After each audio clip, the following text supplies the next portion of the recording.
મોરબી એ division police સ્ટેશનમાં એક ગુનો રજીસ્ટર થયેલ છે, જેમાં ફરિયાદી છે નરેન્દ્રભાઈ પાંચોટિયા, એમને એમના મધર છે મરણ જનાર સવિતાબેન, એમને ત્યાં એમના ફ્લેટમાં જે ત્રાસ આપતા હતા એના કામે એને દુષ્પ્રેરિત કરી અને મરવા માટે મજબૂર કરેલ, જેના કામે ગુનો દાખલ થયેલ. એમાં એ ડિવિઝન પોલીસ સબ ઇન્સ્પેક્ટર આ તપાસ કરી રહ્યા છે. આ તપાસના કામે એક સુસાઇડ નોટ પણ કબજે કરેલી છે અને આ કામે આજે 8 આરોપી ધરપકડ કરેલ છે. એમાં એક મહિલા પણ છે, જે પૈકી મનોજભાઈ, વિશાલભાઈ, નિલેશભાઈ, ભાવિકભાઈ, રમણીકભાઈ, કેવલભાઈ, નાનજીભાઈ, જેઓને ધરપકડ કરી આજ રોજ જેલ હવાલે થયેલ છે.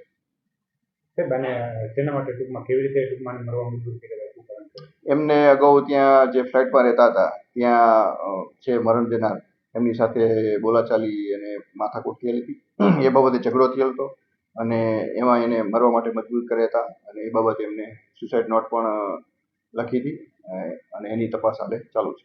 કેટલા સમયથી આ ટૂંકમાં હેરાન કરતા હતા? હા, એની આખી બધી તપાસ ને એનું ઇન્વેસ્ટિગેશન ચાલુ છે અને એની તપાસ કરી અને આગળ આ જે 8 આરોપી છે એની ધરપકડ કરેલ છે.